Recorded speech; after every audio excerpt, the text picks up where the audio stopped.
going to learn new subject that is called moral value. In this book there are various chapters given in the form of story.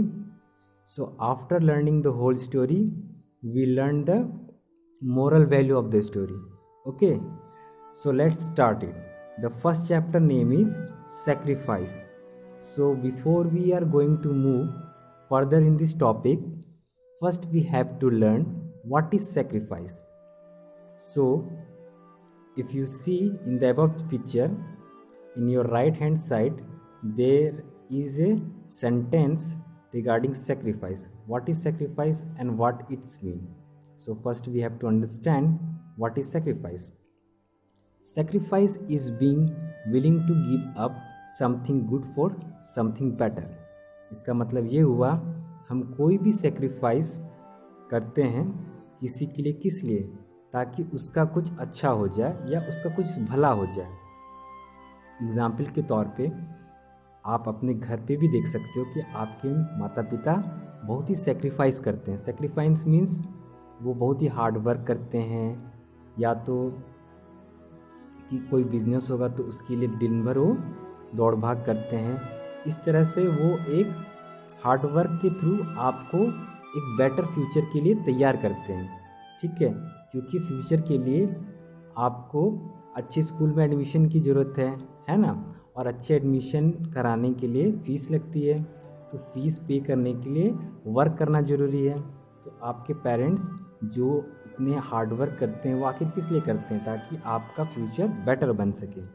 तो वो भी एक तरह का sacrifice कर रहे हैं. मीन्स वो छुट्टी नहीं लेते हैं काम के लिए, ना ही वो घूमने जाते होंगे. ठीक है, बहुत ही लिमिटेड टाइम के लिए घूमते होंगे या घूमने का समय निकाल पाते होंगे. तो वो अपने शौक़ को सेक्रीफाइस करते हैं आपकी बेटर फ्यूचर के लिए. इस तरह से आप सेक्रीफाइस का मीनिंग समझ सकते हैं. Now we are moving in the next sentence, that is, life is full of boundless possibilities, but in order to transform a possibility into reality, we have to choose between sacrifice the many in order to attain the one, or to sacrifice the one to attain the many. Nothing can be gained without something relinquished. इस पूरे paragraph का मतलब ये है कि हमारी life में बहुत सी पॉसिबिलिटी है, अनगिनत. ठीक है, लेकिन वो तभी हो सकता है जब आप किसी चीज़ के लिए सेक्रीफाइस करें. अब ये लाइफ एग्जाम्पल आपको दे रहे हैं. अगर आपको अच्छा स्कोर चाहिए, मान लो अपने क्लास पे या एग्ज़ाम पे अच्छा स्कोर करना हो, तो आपको क्या सेक्रीफाइस करना होता है? आपको अपने फालतू के समय को छोड़ना होता है. आपको प्रॉपर डेली हार्ड वर्क करना पड़ता है. ठीक है, और हर दिन स्टडी करना होता है. तो एक तरह से आप अपने जो लेज़र टाइम है, फालतू के समय जो आप इन्वेस्ट करते हो यहाँ वहाँ घूमने बात करने में, ठीक है, या हो सकता है आप गेम खेलते हो, तो ये सारे जो आप टाइम इन्वेस्ट करते हो, ये क्या है? ये लेज़र टाइम है. मतलब बेकार के समय आप नुकसान कर रहे हैं. इसी टाइम को अगर आप इन्वेस्ट करते हो स्टडी पे प्रॉपरली डेली, तो आप देखोगे कि आप अपने क्लास पे अच्छे स्कोर अटेन कर पाओगे. तो ये एक तरह का आपका सेक्रीफाइस हुआ फालतू के चीज़ों में.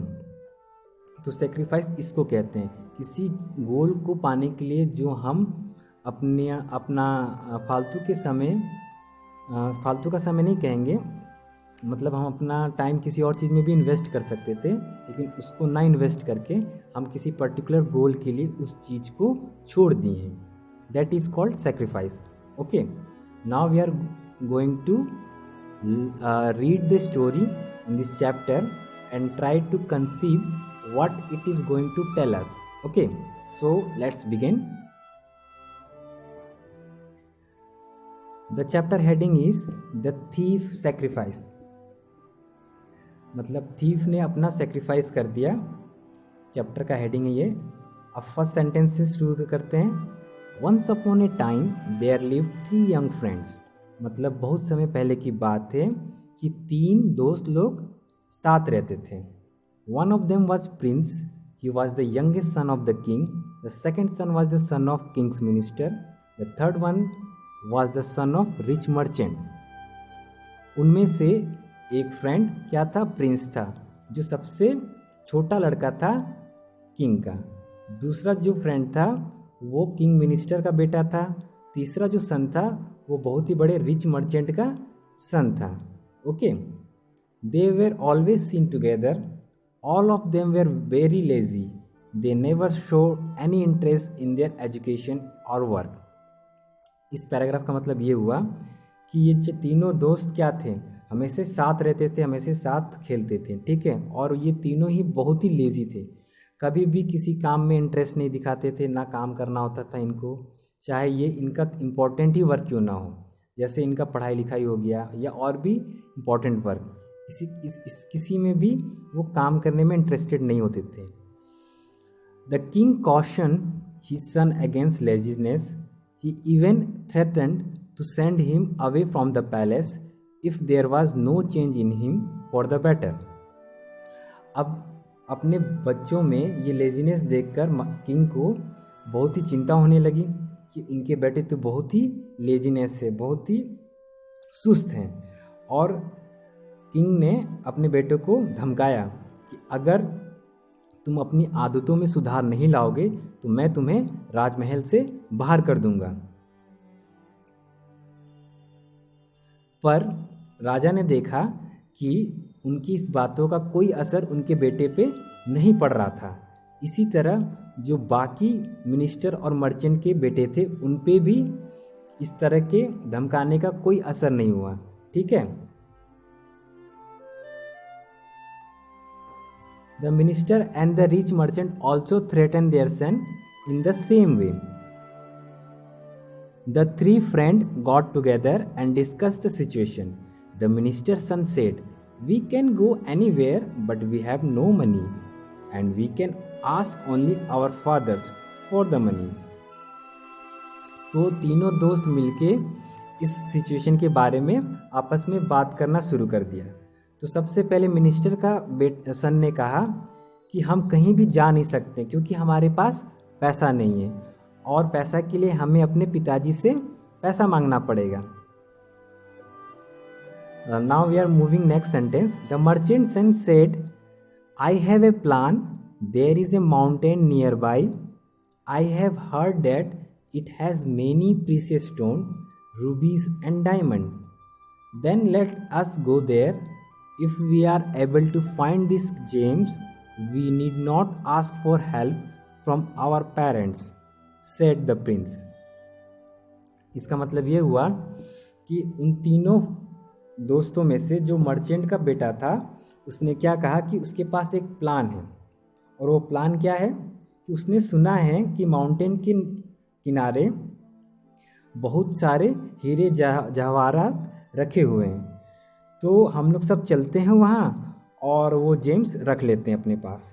तो अगर हम वो सारे जेम्स और डायमंड्स अपने पास रख लेंगे तो हमें पैसों के लिए अपने पेरेंट्स से मांगना नहीं पड़ेगा। Okay, the three friends row across a big river, cross a forest and reach the mountain, reaching there all the three of them climb it up, they were lucky to find many precious stone there. अब क्या हुआ कि जब तीनों दोस्त साथ चलने लगे तो उन्होंने पहले बहुत बड़ा रिवर को क्रॉस किया, फिर फॉरेस्ट को क्रॉस किया, और आखिरकार वो माउंटेन के पास पहुंच गए। जब वो वहाँ पहुंच गए तो वो माउंटेन पे चढ़े। फिर माउंटेन पे चढ़ने के बाद उन्होंने क्या देखा कि उन्हें बहुत सारा कीमती हीरे जवाहरात दिखने लगे। But while returning they necessarily had to come back through the forest, there will be the thieves in the forest, they may even kill us to loot the precious gem, we have to be very careful, advised the minister's son। अब जब ये तीनों दोस्त लोग को खजाना मिल गया तो उन्होंने सोचा कि वापस भी तो हमें इसी रास्ते से जाना है, और इस घने जंगल में बहुत सारे चोर और डाकू हो सकते हैं, ऐसा ना हो कि वो हमें रास्ते में लूट ले हमारा कीमती खजाना और हमें मार भी दें, तो हमें बहुत ही सावधानी पूर्वक आगे जाना चाहिए। ये बात मिनिस्टर के बेटे ने कही। The princes agree, that's true, we have to protect this valuable gems. The minister son had an idea, Before entering the forest, let us swallow the gems, he suggested. While the three friends were doing so, a thief watched them from a distance. तो तीनों friend में से minister के बेटे ने ये राय दिया कि एक काम करते हैं कि हम ये सारे हीरे जवाहरात अपने पेट पे निगल लेते हैं, ठीक है, पेट के अंदर डाल लेते हैं, तो इससे उन्हें पता भी नहीं चलेगा और हम आसानी से ये कीमती गहने वापस अपने पैलेस पे ले जा सकेंगे। लेकिन उन्होंने एक चीज़ का ध्यान नहीं दिया कि जब ये तीनों दोस्त आपस में बात कर रहे थे तो पास ही खड़ा एक चोर उन तीनों की बातें सुन रहा था। He decided to follow them, kill them, and slit their stomach to take out the gem. As the three friends were about to enter the forest, the thief went up to them and said, "Friend, this forest is very dense. I feel so scared. Can I also come with you?" अब जैसे ही इनके दोस्तों ने, तीनों दोस्त जब James को खा लिए, खा के चलना शुरू किया फॉरेस्ट के पास, तभी वो चोर जो इनकी बातें सुन रहा था वो इनके सामने आया और कहने लगा कि ये जंगल बहुत ही घना है और मुझे बहुत ही डर लग रहा है, क्या मैं आपके साथ आ सकता हूँ? The three friends had no objection to this. There was a small village in the middle of the forest. The village chief had a parrot and he was very fond of it. तो जब चोर ने उनसे आग्रह किया क्या वो उनके साथ चल सकता है, तो उन तीनों दोस्त को कोई भी ऑब्जेक्शन नहीं हुआ उसकी बात पे। फिर क्या हुआ, फिर उस जंगल में एक बहुत ही छोटा गांव हुआ करता था जंगल के बीचों बीच, और उस जंगल के विलेज का जो मुखिया था उसके पास एक तोता था, और वो जो विलेज का चीफ था अपने तोता से बहुत ही प्यार करता था। The parrot had the ability to talk. It told its master that travelers have precious gem with them. The chief wanted this gem for himself, so he imprisoned the four of them and searched for the gems, but he could not find them. He thought that the parrot had made a mistake and therefore released the travelers. अब क्या हुआ कि उसके तोते का ability था बात करने की, तो उस तोते ने अपने मास्टर से कहा कि ये जो यात्रीगण हैं इनके पास बहुत ही कीमती खजाना है। तो ये बात सुनकर गांव का चीफ सोचने लगा कि ये सारे खजाने तो मुझे चाहिए। तो उसने पैरट्स की बात सुन के इन चारों लोगों को अपने जेल में बंद कर दिया, ठीक है।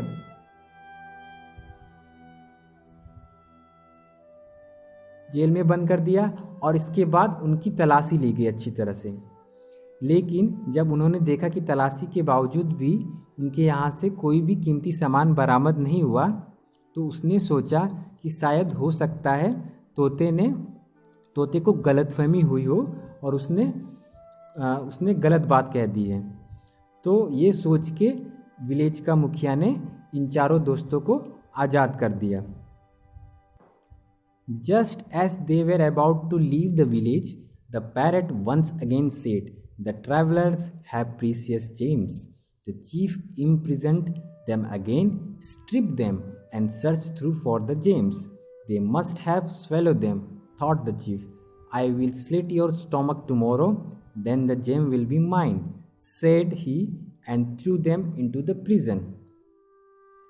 अब जैसे ये चारों दोस्त वापस चलने लगे, तभी उनका तोता जो विलेज मुखिया का था फिर से कहा कि इन्हीं ट्रेवल्स के पास कीमती खजाना है।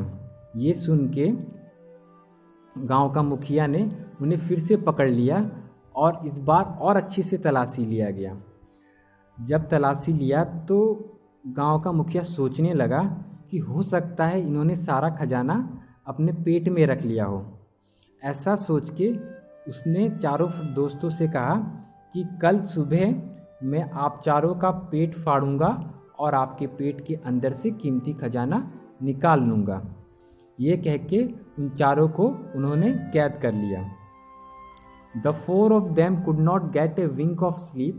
They were worried about their fate.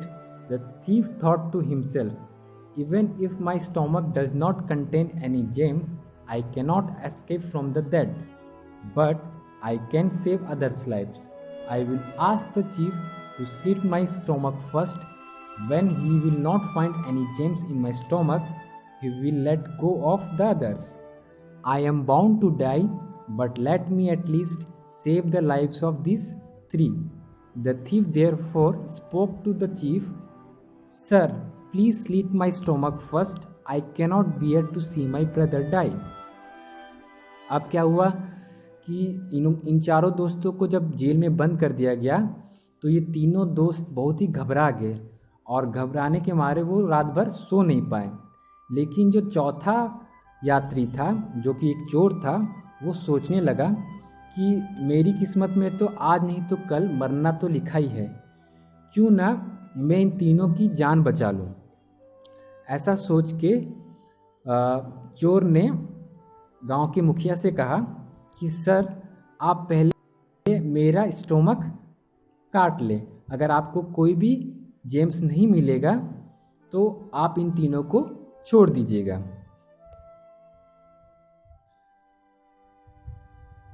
The village chief thought for a moment and then cut open the thief's stomach. Alas, there were no gems there. Oh, I have killed an innocent man, cried the thief. He released the other three men from the prison. They survived because of the thief's sacrifice. They continued their journey and reached their town. They brought gems out of the stomach, sold them, and become rich. Their parents were also very happy, but the three friends never forget their co-travelers who gave up his life just to save them. अब क्या हुआ कि जब जैसे ही चोर ने ये बात मुखिया से कही, मुखिया ये बात मान गया और सबसे पहले चोर का पेट कट कर दिया। अब जब चोर का पेट कट करके उसने छाना तो उसे कोई जेम्स नहीं मिला, मतलब खजाना नहीं मिला उसके पेट पे। ये देख के गांव का मुखिया कहने लगा, ये मैंने क्या कर दिया, मैंने एक बेकसूर इंसान को मार दिया। ये कह के चीफ रोने लगा और बाकी तीनों दोस्तों को उसने छोड़ने का आदेश दे दिया। तो इस तरह से चोर ने अपना बलिदान देके उन तीनों दोस्तों का जान बचा लिया।